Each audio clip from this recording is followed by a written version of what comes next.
Hello everyone, my name is Ankush Tawri. I am CEO and founder of Learnomed Technologies. This is a clip from my paid class and I hope you will find this very useful. तो कल के lecture में हमने ये देखा था कि data guard होता क्या है। तो डेटा गार्ड क्यों होता है, किस लिए होता है? डिजास्टर रिकवरी के लिए। तो कल के लेक्चर में हमको ये पता चला कि डिजास्टर जब आता है उस टाइम पे हमारे पास में ओरेकल ने जो एक सोल्यूशन दिया है उसको क्या बोला जाता है? Data guard. तो डेटा गार्ड में आपके पास में कम से कम कितनी मशीन चाहिए? 2 मशीन तो चाहिए। लेट्स कंसीडर ये मेरी पहली वाली मशीन है, तो इसको क्या बोलेंगे हम लोग? प्राइमरी। एंड फिर उसके बाद में हमको एक और मशीन इंस्टॉल करना पड़ेगा, उस मशीन को हम लोग क्या बोलेंगे? Stand by. जैसे मैंने कल के लेक्चर में भी बोला था, हमारे पास में प्राइमरी एक ही रहेगा लेकिन मल्टीपल स्टैंड बाय हो सकते हैं, राइट? अब डेटा गार्ड जो है ना, सिर्फ आपका डिजास्टर रिकवरी के लिए काम आएगा ऐसा नहीं है।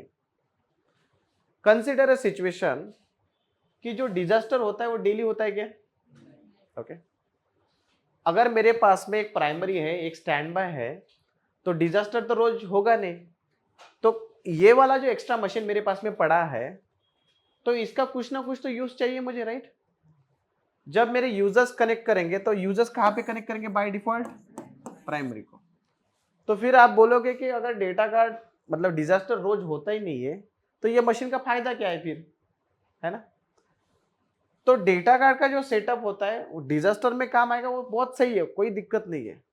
लेकिन इसको हम लोग बाकी चीजों के लिए भी यूज कर सकते हैं। Like let's take a example backup के लिए। अब बैकअप के लिए कैसे भाई?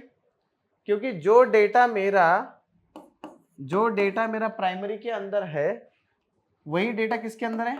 स्टैंड बाय के अंदर है, बराबर है? तो जो आपके रेगुलर जॉब्स होते हैं ना, वो रेगुलर जॉब आप आपके स्टैंड बाय साइड से भी कंप्लीट कर सकते हो। समझ में आया? जैसे कौन सा बैकअप? आरमैन बैकअप पकड़ लो। पहले क्या होता था कि जब मेरे पास में सिंगल मशीन थी तो मैं अपना आरमैन बैकअप इधर से लेता था, कहां से? प्राइमरी से। अब मैंने आपको लास्ट टाइम ये बोला था कि जब भी आप बैकअप लेते हो तो बैकअप क्या करता है? इंटरनली रिसोर्सेस खाता है। लाइक आपका सीपीयू खाएगा, मेमोरी खाएगा, स्टोरेज खाएगा, राइट? वो पहले किधर से खा रहा था? प्राइमरी से।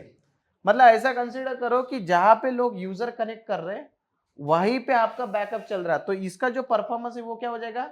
डाउन हो जाएगा। अब मैंने क्या किया कि जैसे मेरा बैकअप है भाई, पहले बैकअप मेरा प्राइमरी से चल रहा था, अभी किधर से चल रहा है? स्टैंड बाय पे। इधर कोई यूजर छेड़छाड़ कर रहा है क्या? तो अगर मैंने बैकअप इधर से डाल दिया तो ये वाले लोग तो खुश हो जाएंगे कि सब बढ़िया चल रहा करके, बराबर है ना? तो आप स्टैंड बाय डेटाबेस से क्या कर सकते हो? बैकअप ले सकते हो। अब कुछ कुछ जॉब्स होते हैं ना, लाइक हम लोग उसको एप्लीकेशन जॉब्स बोलते हैं। क्या बोलते हैं? Application jobs. अब ये एप्लीकेशन टीम क्या करेगी? जैसे मेरे पास में 2-3 टेबल है, 2-3 टेबल को ना रिपोर्टिंग के लिए यूज करते हैं लोग, मतलब 2-3 टेबल को ज्वाइन करेंगे। पहले वो ज्वाइन फंड किधर से चलाते थे? प्राइमरी से। अब मैंने क्या बोला, एक काम करना भाई, वैसे भी दोनों के डेटाबेस के अंदर सेम टू सेम डेटा है, तुम लोग ना इधर से मत करो वो रेगुलर जॉब, तुम किधर से करो? स्टैंड बाय से करो। किधर से करो? स्टैंड बाय से। तो ये लोग क्या करेंगे ना, जो आपके एप्लीकेशन जॉब्स है वो भी आप ओवरलोड कर सकते हो, ऑफलोड बोलते हैं उसको, ऑफलोड कर सकते हैं किधर? स्टैंड बाय पे। सो कहने का मतलब क्या है कि इससे ना आपका डेटा गार्ड की वजह से आपका डेटाबेस का परफॉर्मेंस भी इंक्रीज हो रहा है, बराबर है ना? क्योंकि ये वाली जो मशीन है, इस वाली मशीन की खुद की सीपीयू है, खुद का स्टोरेज है, खुद का मेमोरी है, राइट? तो जो चीजें इधर से चल रही है वो इसका यूज करेंगी, एंड जो चीजें इधर से चल रही है वो इसका यूज करेंगे, बराबर है ना? समझ में आ रहा है? सो डेटा गार्ड, अगर किसी ने बोला कि क्या है, data guard is a disaster recovery solution and apart from this it can be also helpful to take the backup of your database. You can offload your jobs, application jobs from the standby side, you can do that. समझ में आ रहा? समझ में आ रहा क्या? अब बात करते हैं कि मेरे को इंस्टॉलेशन करना है, तो किस तरह से इंस्टॉलेशन करेंगे? अगर मुझे इंस्टॉलेशन करना है तो ये जो मेरा डेटाबेस है, ये वाला मेरा जो डेटाबेस है, ये मेरा डेटाबेस लेट्स कंसीडर 19 का है, तो आपका स्टैंड बाय डेटाबेस भी वर्जन क्या होना चाहिए? 96। हम लोग हमेशा ट्राई करते हैं कि दोनों भी सर्वर एक जैसे ही रहेंगे, इवन इंक्लूडिंग देयर कॉन्फ़िगरेशंस। क्यों? क्योंकि जो चीज आपकी इधर है वही चीज किधर है, इधर है, स्टैंड बाय पे। तो दोनों भी क्या होने चाहिए, सेम टू सेम। तो जो आप ऑपरेटिंग सिस्टम, जो आप डेटाबेस का वर्जन यूज कर रहे हैं वही आपका इधर भी रहेगा, which is Oracle standard, Oracle recommended है ये। समझ में आया? समझ में आया कि नहीं आया? अब इंस्टॉलेशन कैसे करेंगे? इंस्टॉलेशन एकदम सिंपल है, कोई दिक्कत नहीं उसमें। ओके, हम लोग क्या करेंगे, सबसे पहले ये मेरा प्राइमरी बिल्ड करेंगे। क्या हो रहा है? प्राइमरी बनाएंगे। प्राइमरी के ऊपर मेरा डेटाबेस क्या है, अप एंड रनिंग है। सो मेरा क्या है, ये डेटाबेस सर्वर है, सर्वर के अंदर डेटाबेस है, और ये मेरा 19C है which is up and running. फिर उसके बाद में मेरे को क्या करना है, स्टैंड बाय बनाना है। तो इधर भी क्या लगेगा, मेरे को एक सर्वर लगेगा।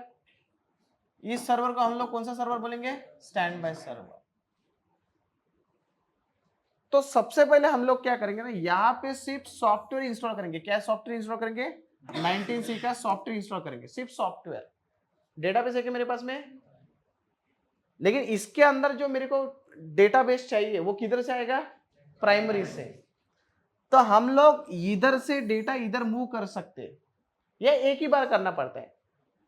मतलब अगर मेरे पास में 100 GB है तो एक बार ही आपको 100 GB इधर लाना पड़ेगा। बाद में क्या होगा ना, जैसे आप इधर इंसर्ट करोगे वो ऑटोमेटिकली उधर चला जाएगा। शुरुआत में करना पड़ता है सिर्फ। तो इसके दो ऑप्शन है।